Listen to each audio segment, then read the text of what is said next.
Les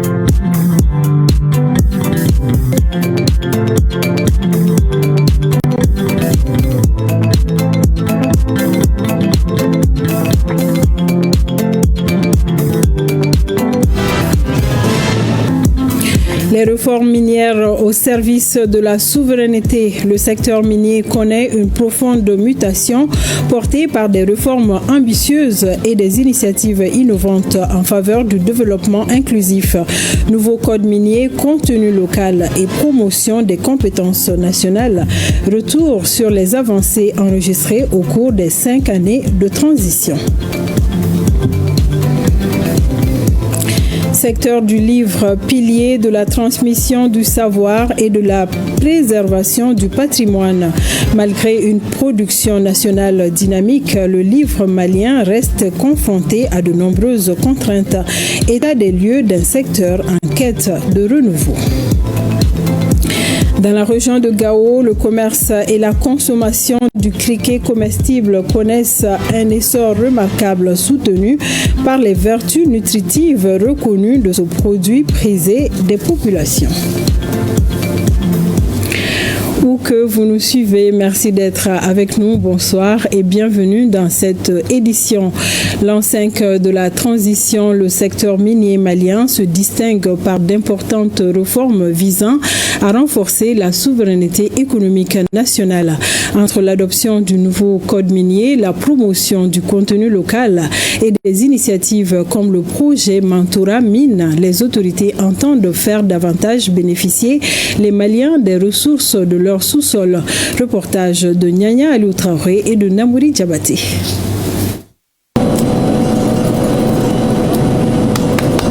Le Mali peut compter sur ses ressources minières pour faire face aux défis du développement. De 2020 à nos jours, le ministère des Mines a profondément transformé la gouvernance de l'industrie extractive sous le principe de la souveraineté économique, sous l'impulsion du président de la transition chef de l'État, le général d'armée Assimi Goïta. Cette réalité est que les ressources doivent briller au profit du peuple malien commence à se mettre en place de plus en plus. L'objectif recherché, c'est évidemment l'amélioration du bien-être de nos populations. Les réalisations majeures dans le domaine des mines s'articulent autour de réformes législatives historiques, de la modernisation technologique et de la diversification des ressources. En 2023, une décision majeure vient changer les données. C'est l'adoption du nouveau code minier. Cette loi remplace l'ancienne législation. Elle porte la participation de l'État et des investisseurs privés nationaux jusqu'à 35% dans les projets miniers contre 20% auparavant. Il y a aussi la loi sur le contenu local qui impose aux multinationales d'employer prioritairement des cadres maliens et aussi la suppression des avantages fiscaux excessifs. Le ministère des Mines a aussi structuré son action autour de la création et de la dynamisation de plusieurs fonds souverains et locaux qui sont le Fonds minier de développement local, le Fonds d'investissement intergénérationnel, le Fonds d'appui au secteur minier et le Fonds de réhabilitation des sites miniers. Et tenez-vous bien, en 2026, le Fonds minier de développement local a permis la redistribution historique de 18,4 milliards de francs CFA au profit de 819 communes maliennes pour des infrastructures de base, c'est-à-dire la santé, l'eau et l'éducation. Le 12 mars 2026, le chef de l'État a procédé à la remise officielle des chèques géants aux collectivités territoriales. C'était à Koulouba. Nous sommes très heureux et très satisfaits d'avoir concrétisé ce vœu ardent du peuple malien. Et ce fonds minier de développement local devait être alimenté par les sociétés minières à hauteur de 0,75% de leur chiffre d'affaires trimestriel. Donc, au compte de l'année 2025, le ministère des Finances a pu recouvrer environ 18 milliards et quelques pour les différentes communes du Mali. Et ces 18 milliards ont été répartis sur l'ensemble du territoire national. Les communes du Mali ont bénéficié chacun un montant.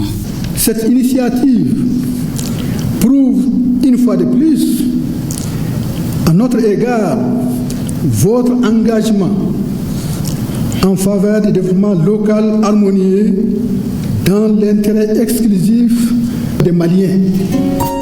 Et ce n'est pas tout. Un audit global du secteur minier a révélé des manques à gagner colossaux. Il a poussé l'État à renégocier l'ensemble de ses contrats avec les compagnies étrangères comme Barrick Gold, Allied Gold, Resolute Mining, Endeavour Mining et autres. Ce qui a permis le recouvrement de 1,2 milliard de dollars d'arriérés auprès des compagnies minières sous forme de redevances ajustées et d'impôts impayés. Le Trésor public pour la seule année 2025 a perçu comme recette minière 1,4 milliard de dollars, soit plus de 700 milliards de francs CFA. Le projet de la première raffinerie d'or nationale est en cours. Dans le cadre de la coopération avec la Russie, le ministère des Mines supervise la construction d'une usine de raffinage locale pour exporter de l'or certifié, capturant ainsi la valeur ajoutée directement au Mali.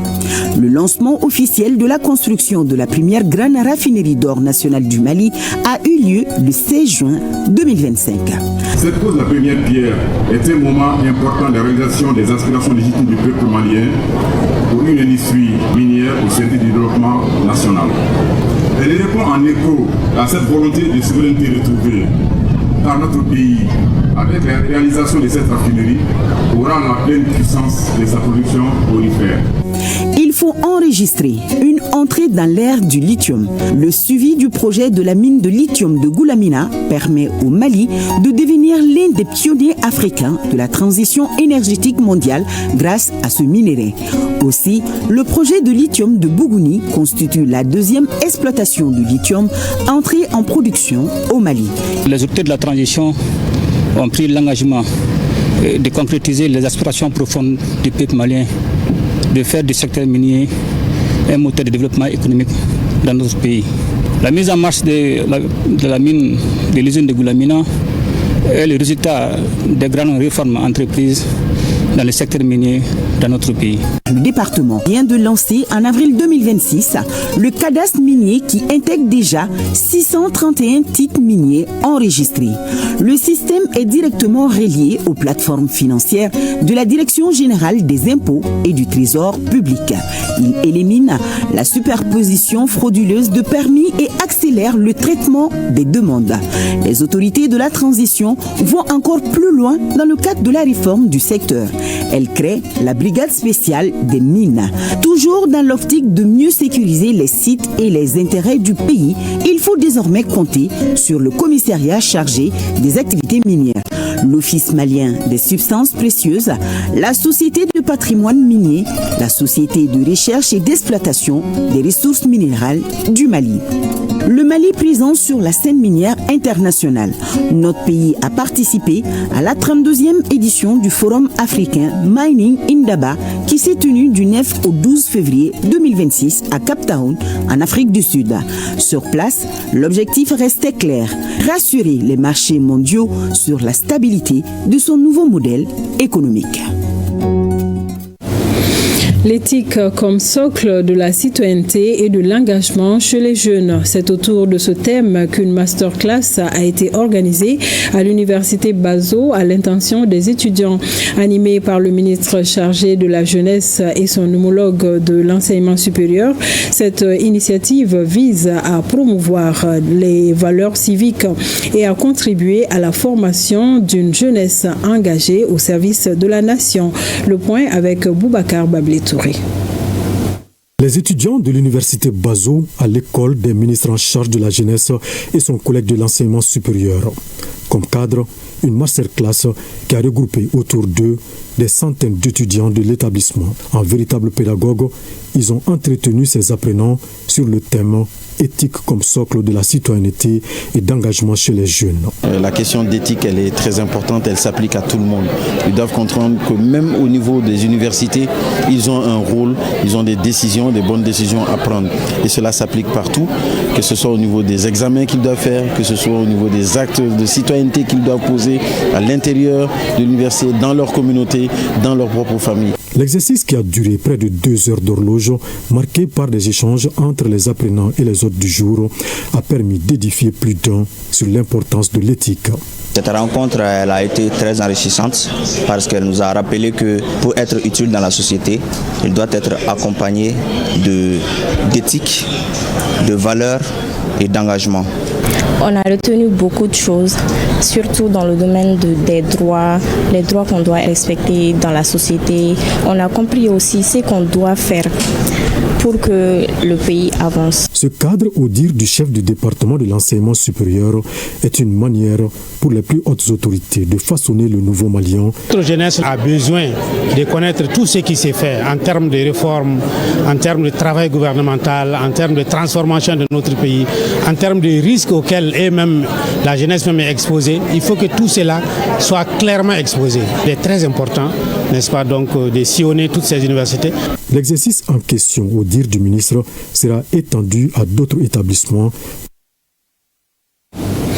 Et toujours dans le domaine de l'éducation, à Dioïla, la candidate admise la plus âgée au DF 2026 est née en 1971.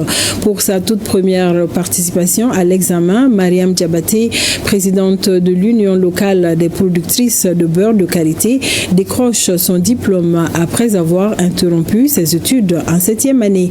Un parcours inspirant qui témoigne de la force de la persévérance. Reportage de Moustapha Doumbia et de Taïrou Konaté.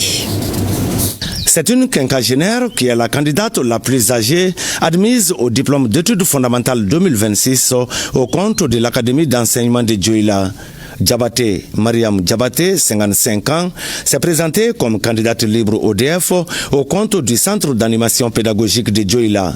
Celle qui a dû abandonner les études en classe de 7e année voit aujourd'hui un de ses rêves se réaliser. Diabaté, Mariam Diabaté, est présidente de l'Union locale des productrices de beurre de karité de Dioïla.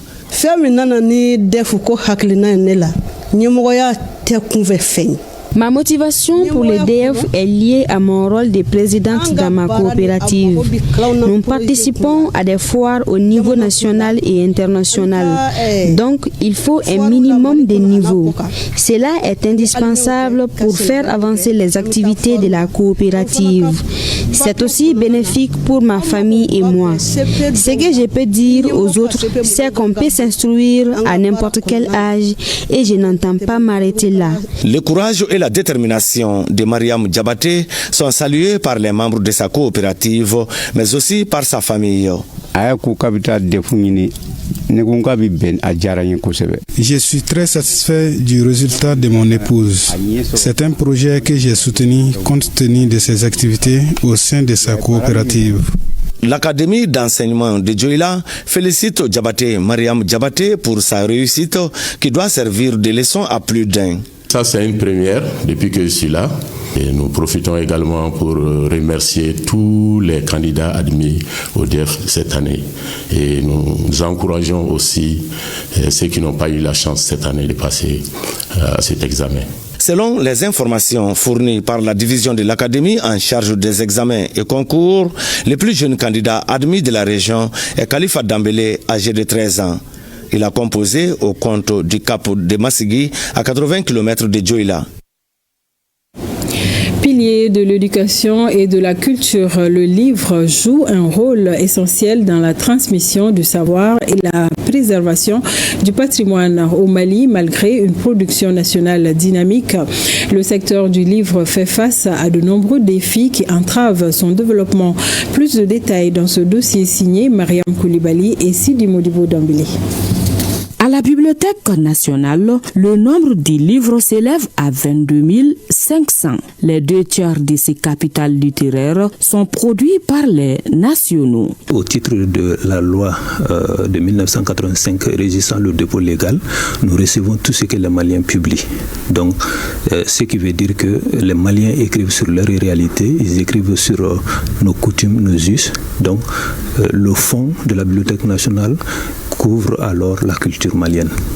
Animé par une volonté de transmission de nos valeurs culturelles et de promotion d'une éducation de qualité, les auteurs maliens abordent plusieurs thématiques pour partager leurs connaissances. De la littérature générale, des romans, des essais, des chroniques, les manuels scolaires. Donc tous les genres éditoriaux sont édités aujourd'hui au Mali, dans les bandes dessinées, les livres pour enfants. Les thèmes que j'aborde surtout, c'est la condition féminine, mais aussi j'aborde les sujets sur la polygamie, la trahison, le thème de la mort, les regrets d'un homme avant de mourir et aussi l'importance et le rôle de la langue dans le développement économique de la nation. Les sciences, l'histoire, la littérature et de nombreux autres domaines du savoir, le livre demeure et reste un pilier essentiel pour l'éducation nationale. Si nous prenons par exemple l'enseignement secondaire général, en 10e année, on étudie les traditions. Et on parle du Kouroukanfouga, de la charte du Kouroukanfouga. Et ça s'étudie forcément à partir des livres comme L'Aigle et l'épervier de Massa Mara Diabaté, comme Sundiata ou l'épopée mandingue de Djibril Tamsir-Niane. Et dans l'enseignement secondaire normal également, il y a les traditions au programme. En plus de sa portée éducative, le secteur s'impose aujourd'hui comme un pan essentiel de souveraineté culturelle. Si nous devons nous référer par exemple à la culture du Mali dans les années 50, où il y a plus d'un siècle, il faut retourner au livre. Et la tradition orale est importante, elle transmet, mais savoir comment c'était bien fixé, bien analysé et formalisé, c'est à travers le livre. Au lieu de parler de surréalisme, au lieu de parler de l'amour dans le romantisme, mettons donc les thèmes culturels au programme et qui peuvent être étudiés à travers des œuvres de la littérature malienne et des œuvres de la littérature négro-africaine. Les livres qui sont produits pour l'essentiel, c'est des livres qui sont financés par les auteurs, ce que nous appelons production à compte d'auteur, ce qui n'est pas normal normalement. Pour pallier ces difficultés, les acteurs du livre s'en remettent à l'application correcte de la politique nationale du livre. Et le système éducatif malien se modernise un peu plus à l'ère du numérique. La Fondation Marif de Turquie a procédé ce mardi à Bamako au lancement officiel de ses plateformes virtuelles éducatives Neolab et Robolab, des outils innovants qui permettent aux élèves de réaliser des expériences scientifiques et de programmer des robots en parfaite adéquation avec le programme national. Notre équipe dirigée par Maïmouna Guindo était sur place. Face à un écran géant, un élève réalise en direct une démonstration parfaite de la loi des nœuds dans un circuit électrique. Et ça portait à vérifier si la loi des nœuds est bien justifiée dans un circuit électrique. Et pour cela, j'ai dû monter un circuit électrique en parallèle avec un interrupteur, 2 ampoules. J'ai appris ça en classe et j'ai bien maîtrisé à l'aide du laboratoire virtuel Neolab. Un témoignage qui illustre le potentiel du nouvel outil numérique du collège Marif dénommé Neolab.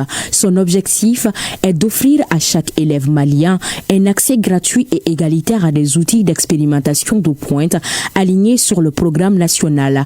À cet outil de pointe s'ajoute un second projet majeur, Robolab. Neolab est une plateforme de simulation scientifique interactive couvrant la biologie, la chimie et la physique. Robolab est une plateforme dédiée à la robotique éducative. Elle permet à nos élèves de passer du statut de consommateur technologique à celui de créateur, de concepteur, d'ingénieur en herbe. Ces 2 projets, symboles forts de la vitalité des relations bilatérales entre le Mali et la Turquie, bénéficient d'un appui de premier plan. Moi, je trouve que la coopération dans le domaine de l'éducation, c'est encore plus important. Parce que l'éducation, c'est le futur de nos générations. Ce que nous devons faire, c'est toujours supporter les investissements. Et les écoles de Mali sont une sorte d'investissement. Neolab et Robolab, des plateformes qui, si elles sont mises à la disposition du système éducatif, vont permettre à beaucoup d'étudiants, beaucoup d'élèves, facilement de comprendre ce que nous sommes en train de les apprendre. À la fin de la cérémonie, l'ensemble de la délégation s'est ensuite retrouvé pour une visite guidée du jardin botanique de l'école. Direction Gao pour parler du criquet comestible qui s'impose de plus en plus dans les habitudes alimentaires. Importé principalement du Niger, cet insecte séduit de nombreux consommateurs par ses qualités gustatives et nutritives. Sur les marchés de la cité des Askia, le sac se négocie autour de 40 000 francs et le bol est vendu à 1000 francs CFA. Au-delà de son aspect commercial, le criquet est reconnu par les spécialistes de la nutrition pour sa richesse en protéines, minéraux et autres nutriments essentiels au bon fonctionnement de l'organisme. Le criquet dans les assiettes, c'est un dossier signé Rakia Touré et Almadi Touré. Selon l'Organisation des Nations Unies pour l'alimentation et l'agriculture, plus de 2 milliards de personnes dans le monde consomment des insectes. La pratique est appelée entomophagie. Les criquets font partie de ces insectes comestibles. Le criquet appelé en Soraï Ndo est de plus en plus visible à Gao au grand bonheur de ses consommateurs. Le criquet c'est plus doux que du poulet, c'est plus bon. Je tends à cause de son goût pimenté. Nombreux sont ceux qui ont fait de la vente du criquet une activité lucrative. C'est le cas de Chetou Idrissa et Abdoulaye Ismaël. Au Niger, je prenais le sac à 17 500 francs et le pot à 1000 francs. Je peux vendre 2 bols comme celle-ci par jour. Je peux vendre 3 à 4 sacs de criquets par jour. Au Niger, on prend le sac à 25 000 ou à 30 000. À Gao, nous revendons le sac à 40 000 francs et le pot à 1000 francs. C'est seulement les ailes et les pattes arrière qu'on ne mange pas. Le criquet mange exclusivement des plantes. C'est pourquoi il est bénéfique.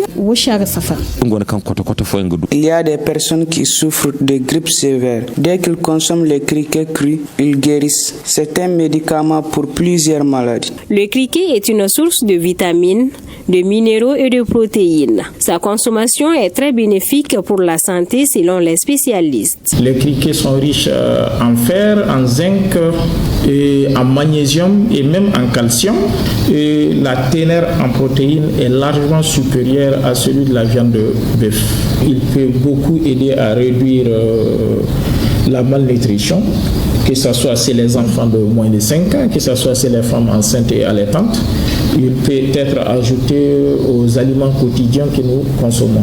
Mais attention, nous enlevons juste les ailes.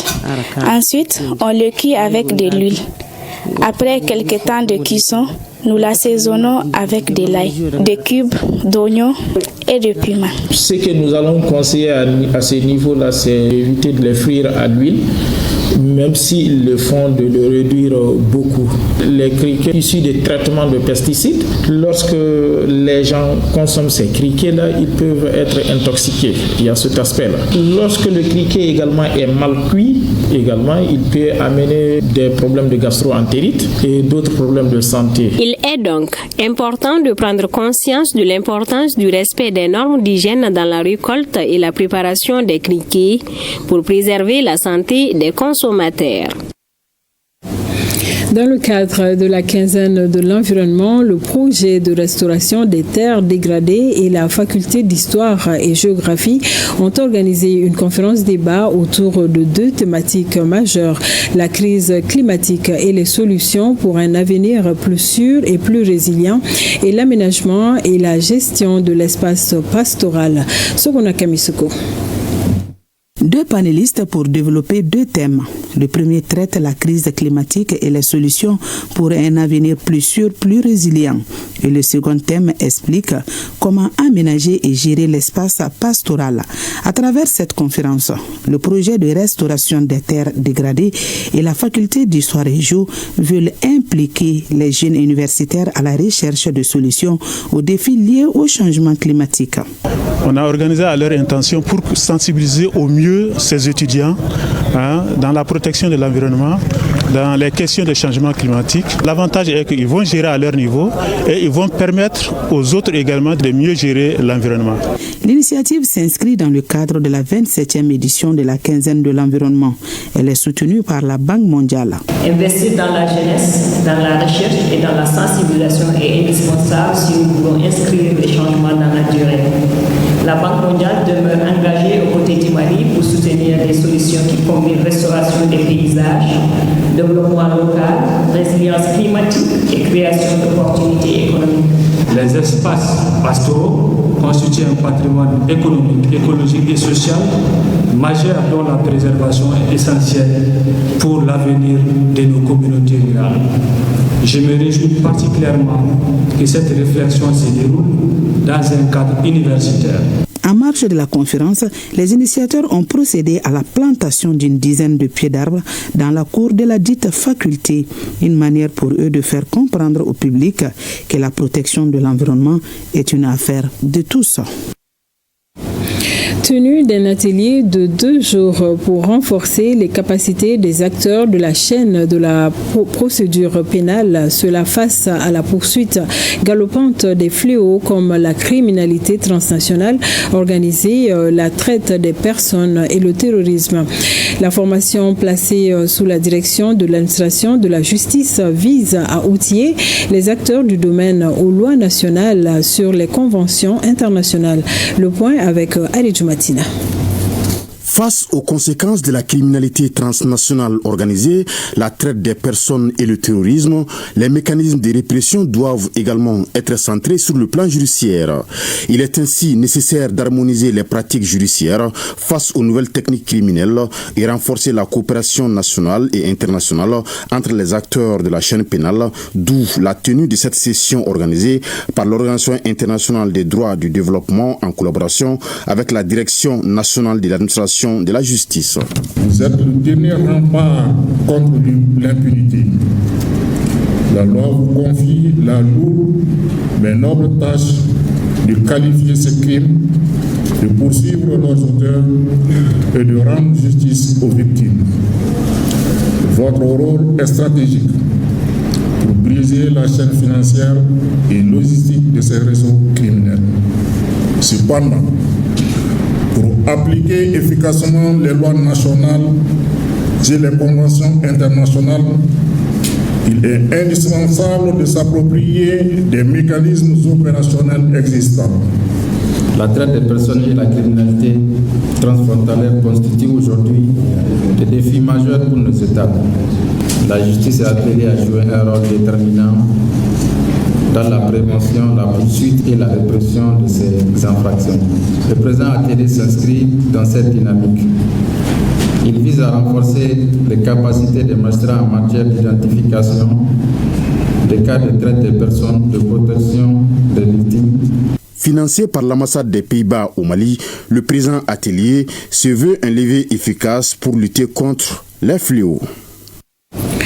Le Mali accueille aujourd'hui plus de 295 000 réfugiés à l'occasion de la journée mondiale du réfugié. La Commission nationale et le Haut Commissariat des Nations Unies pour les réfugiés ont réuni experts et partenaires afin de réfléchir aux solutions permettant de transformer l'aide humanitaire en opportunité de développement. Le reportage de Boukari Koulibaly.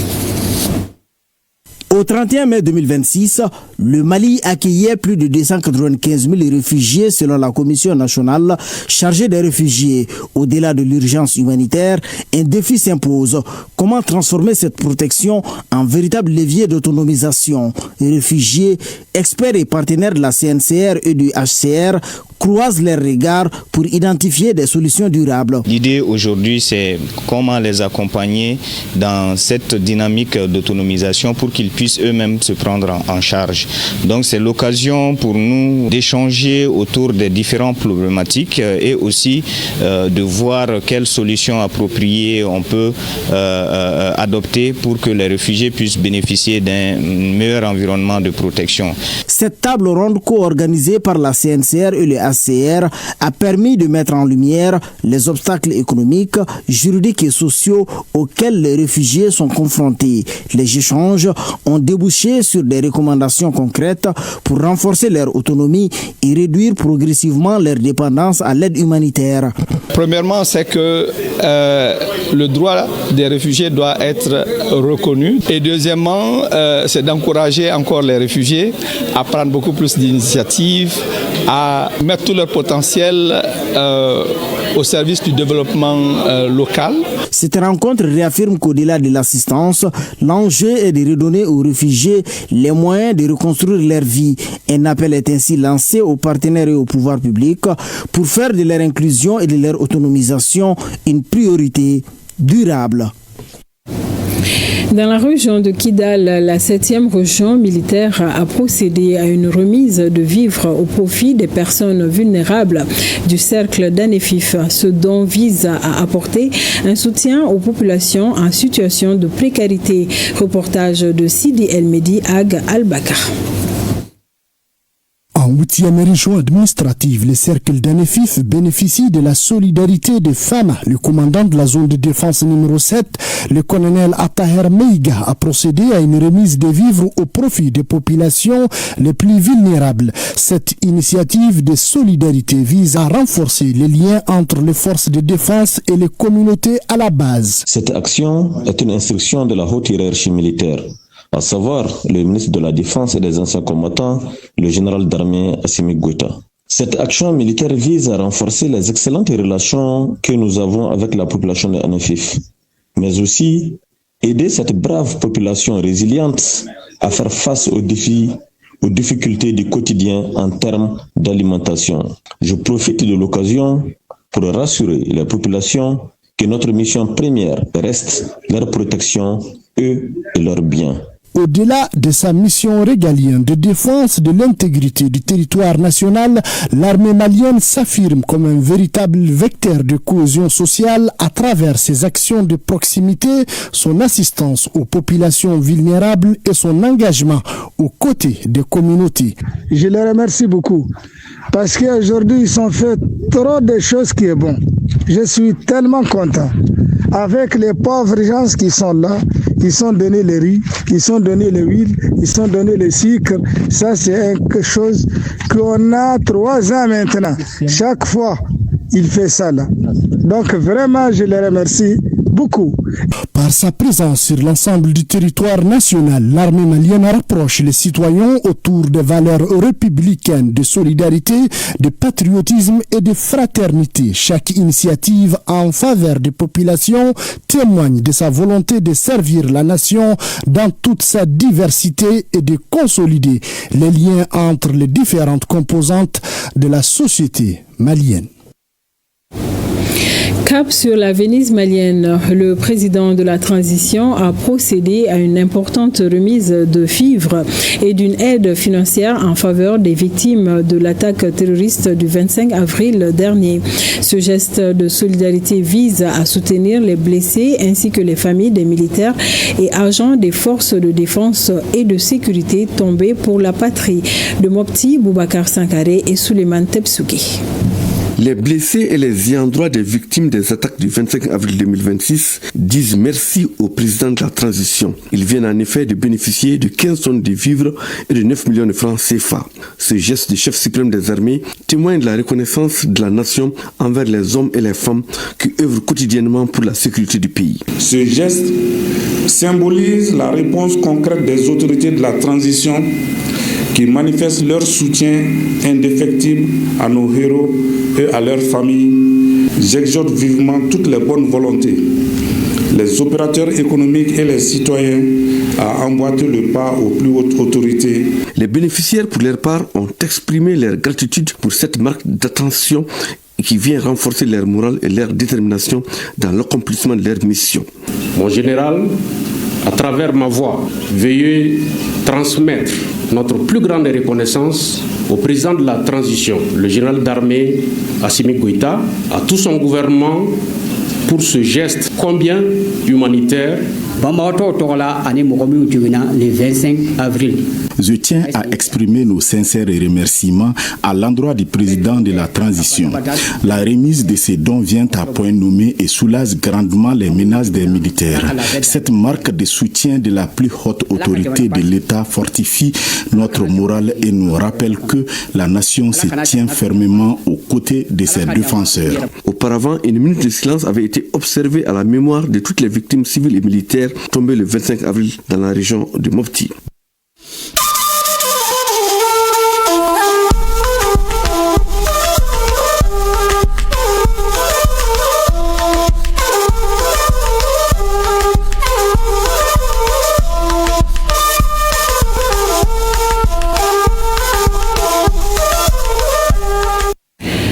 l'actualité de notre espace commun au Burkina Faso, le Premier ministre Rim Talba Jean-Emmanuel Ouedraogo a inauguré à Banfora plusieurs infrastructures sanitaires, dont 4 centres d'hémodialyse, 18 CSPS et 49 postes de santé communautaires.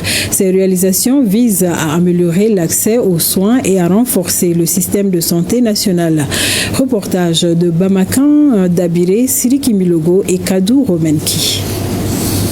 À Banfora, les portes s'ouvrent sur une nouvelle ère pour la prise en charge des insuffisants rénaux. Dans les salles flambant neuves du centre d'hémodialyse, équipements de dernière génération, fauteuils spécialisés et dispositifs de traitement sont désormais prêts à accueillir les patients.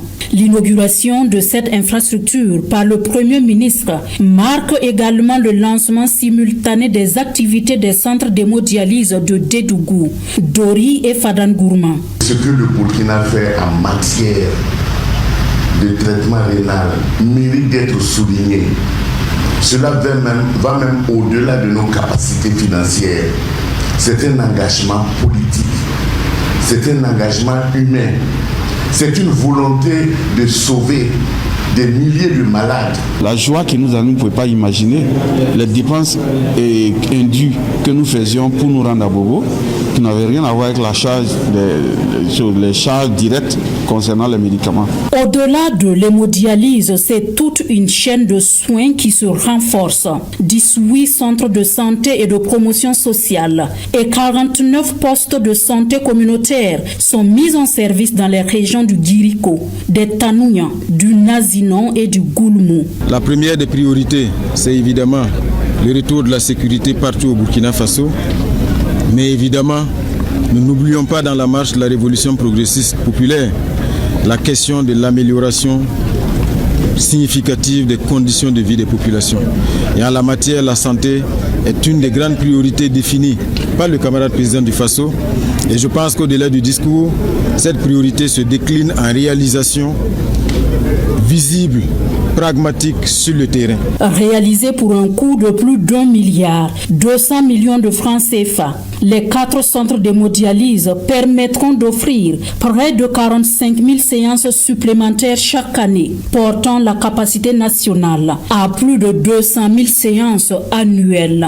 Autre mesure fortement saluée par les bénéficiaires, la réduction du coût de la séance d'hémodialyse de 15 000 à 2 500 francs CFA. C'est une avancée significative parce qu'avec ces inaugurations, cela porte à 7 le nombre de centres d'hémodialyse inaugurés sous l'impulsion du camarade président du Faso. De Banfora à Dori, en passant par Dédougou et Fadangourma, ces réalisations traduisent la volonté des autorités de rapprocher davantage les services de santé des populations et de consolider la souveraineté sanitaire du Faso. Le ministre d'État nigérien, ministre de l'Intérieur, de la Sécurité publique et de l'administration du territoire, effectue depuis le 19 juin une mission à Cotonou, en République du Bénin. À la tête d'une importante délégation, le général de division Mohamed Toumba participe à des concertations relatives à la réouverture de la frontière nigéro-béninoise. Compte rendu, Mariam Adakou et Mahamadou Adamou. Après la visite d'amitié et de travail le 2 juin dernier du nouveau président béninois Romuald Wadani à Niamey et les conclusions qui en ont suivi, l'heure est désormais aux concertations entre les experts des deux pays, le Niger et le Bénin. Après un moment d'incompréhension marqué par la fermeture de la frontière et la rupture de la coopération, se retrouvent ainsi sur la table de change et de concertation pour une issue heureuse de la situation. Les épreuves que nous avons traversées ont été rudes. Mais comme le dit un proverbe ancien, là où croit le péril, croit ce qui sauve. Le péril, nous le connaissons. Il se nomme terrorisme, trafic illicite, insécurité transfrontalière. Ce qui sauve, c'est notre capacité à rassembler, à dépasser nos différences pour affronter ensemble les défis communs. Parlant justement de la situation sécuritaire, un aspect marqué par la menace terroriste dans le complexe W. Ali Pandjari, le ministre d'État, ministre de l'Intérieur, de la Sécurité publique et de l'administration du territoire, a insisté sur la nécessité de concrétiser et de s'accorder sur un certain nombre de conditions. La signature d'un accord de défense et d'un accord de sécurité qui pose le principe intangible de la non-utilisation du territoire de l'un contre l'autre, de la transparence totale sur les dispositifs étrangers stationnés à proximité de notre frontière commune, la création opérationnelle d'une cellule bilatérale de fusion du renseignement pour que nous cessions de lutter seuls contre un ennemi qui ne connaît pas de frontières. Au cours de ces discussions, outre l'aspect sécuritaire, des questions relatives à l'économie, la gestion des contentieux, le tracking et la condamnation de 5 fonctionnaires nigériens doivent aussi être sur la table.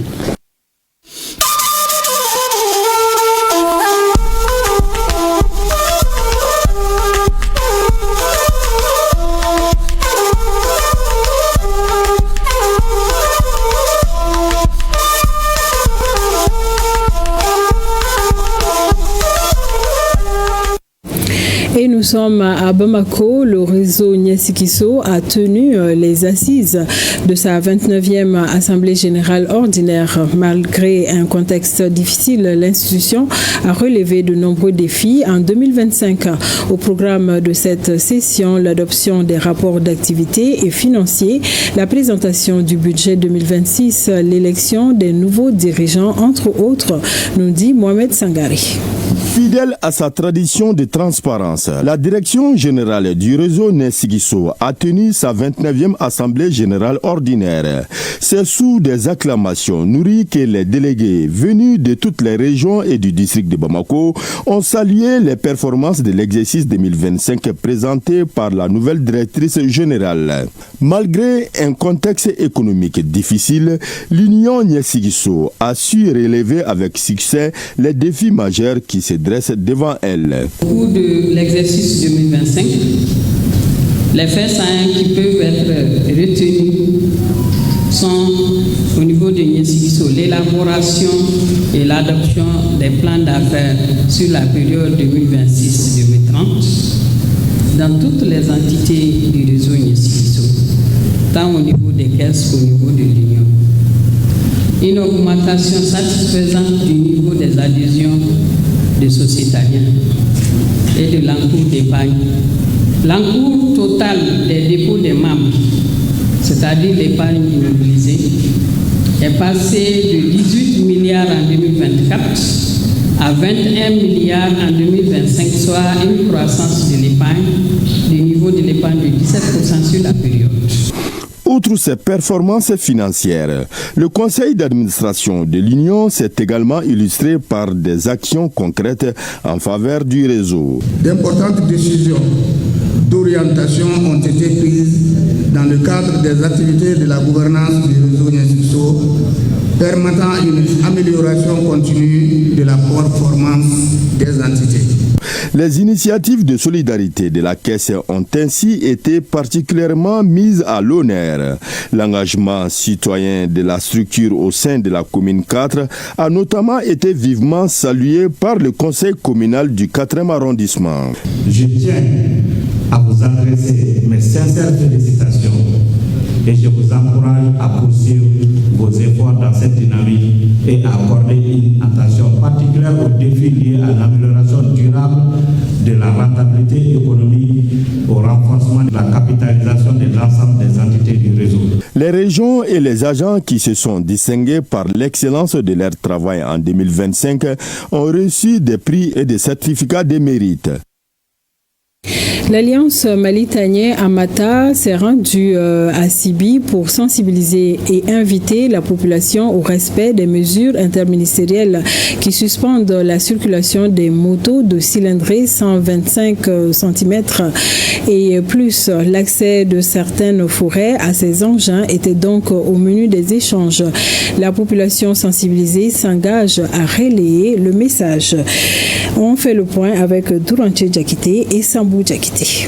Face aux forces vives de Sibi, Amata, l'Alliance Mali-Taniè explique le bien fondé de l'arrêté interministériel qui suspend la circulation des motos de cylindrée 125 cm3 et plus hors des grandes agglomérations. La campagne de sensibilisation porte également sur les zones d'intérêt militaire dont l'accès est interdit aux civils. Le public, très attentif aux arguments avancés, s'engage à respecter la décision. Nous sommes totalement satisfaits de la participation massive des questions soulevées par des uns et des autres, des inquiétudes aussi soulevées. Les réponses ont été données et la population a exprimé sa vive satisfaction. Beaucoup avaient des inquiétudes, mais franchement, avec les explications, la population a bien compris. Et maintenant, c'est à nous d'aller relayer ces informations dans nos différents villages. Amata a saisi l'occasion pour souligner les actions réalisées par le président de la transition durant les 5 dernières années. Nous avons parlé du fonds minier, donc Sibi a également bénéficié de cet appui. Les œuvres sociales, également la montée en puissance des forces armées maliennes, nous avons mis un accent particulier sur ça. Nous avons également parlé de la construction simultanée des 15 hôpitaux de district, donc à travers le pays. Ça, c'est une première. Et tout ça, c'est sur le fonds national sans aide extérieure. Cette mesure vise à limiter les déplacements des groupes armés et à contribuer à la lutte contre l'insécurité qui affecte certaines localités de notre pays.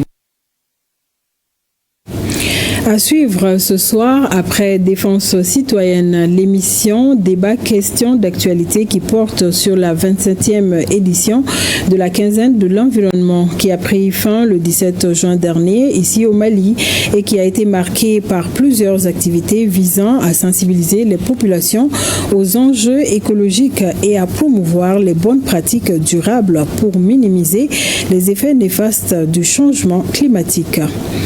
Question d'actualité, une animation de Aridou Matina. Le journaliste réalisateur russe Alexandre Karchenko a présenté au public malien plusieurs films documentaires, dont un consacré à la crise malienne. Intitulé Le temps de nos héros, cette projection retrace les défis auxquels le Mali est confronté dans sa quête de stabilité et dans la défense de sa souveraineté. Le compte rendu de Mariam Koulibaly. Avec le titre Mali au revoir la France, le public venu pour la présente séance de projection a naturellement trouvé son intérêt dans ces films documentaires. Этот фильм был как исследование. Ce film, c'était une recherche. En Russie, on ne comprenait pas qu'est-ce qui se passe en Mali. C'est pourquoi les journalistes russes sont venus ici pour regarder, pour comprendre. C'est une bonne initiative qui rentre dans le cadre de la promotion du partenariat entre la Russie et le Mali. La Russie accompagne le Mali dans pas mal de domaines. Le moment qui fit un véritable cadre instructif et rétrospectif a permis au public de comprendre les contours et enjeux du chemin emprunté par le Mali. Le chemin qu'on a emprunté, on a dit que c'est un chemin de non-retour. Donc ce chemin de non-retour-là, il faut que tout le monde mette ça dans son narratif et qu'on puisse gagner le pari. Les gens avec qui nous sommes, ils font le plan A, le plan B. Quand ils terminent l'alphabet, ils commencent le plan A1, le plan A2, le plan A3. Ce film retrace un peu toutes les difficultés que nous avons vécues. Le Mali est pour son honneur, sa dignité, sa souveraineté. Et la nouvelle doctrine du Mali a tout changé, ce qui fait que le Mali ne défend que son intérêt. Donc ce film retrace le retour de l'honneur du Mali et de la dignité. La séance se ferme ainsi, laissant à la nouvelle génération de précieux enseignements.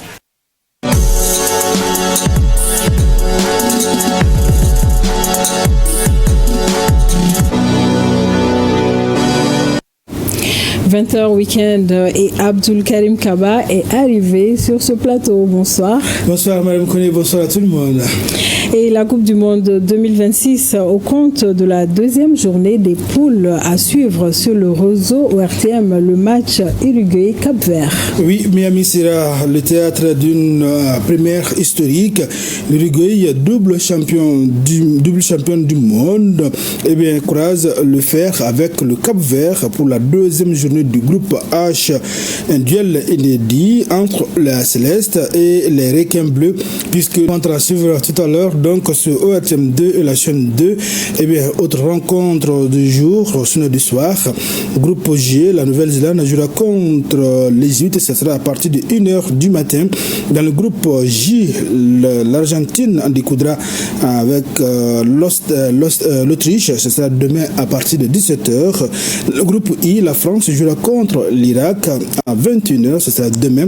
Et la Norvège sera face au Sénégal demain à partir de 0h. Cette rencontre va suivre sur ORTM 1. Déjà un résultat du jour dans le groupe E, Équateur et Curaçao se sont partagés les points 0 but partout. Dans le groupe F, la Tunisie a été défaite par le Japon 0 but contre 4. Dans le groupe H, l'Espagne l'emporte face à l'Arabie Saoudite 4-0. Et dans le groupe G, la Belgique et l'Iran sont en ce moment en cours. Cette rencontre est en cours. À suivre d'autres détails dans l'émission Score de ce lundi. Voilà. Abdul Karim Kaba, est-ce que vous pratiquez le yoga? De temps en temps, puisque ça demande de la concentration et de la réflexion. Et c'est bon pour la santé. Pour dire que la journée internationale du yoga, elle a été fêtée au Mali ce dimanche. Tout à fait, célébré chaque 21 juin, le parquet du Palais des Sports, Salamatou Maïga, a servi de cadre pour cette cérémonie. L'événement a été présidé par le ministre en charge des Sports, Abdul Kassim Ibrahim Fomba, et l'ambassadeur de Inde au Mali. Suivons le reportage de Bourema Diallo et Abou Kone. Le parquet du Palais des Sports Salamatou Maïga a été le théâtre de la célébration de la Journée internationale du yoga au Mali. Ce mélange entre la culture et le sport a fait vibrer le public avec la prestation de l'artiste indien Pouza Karma et la troupe d'Abouakar Koudjougou du Mali.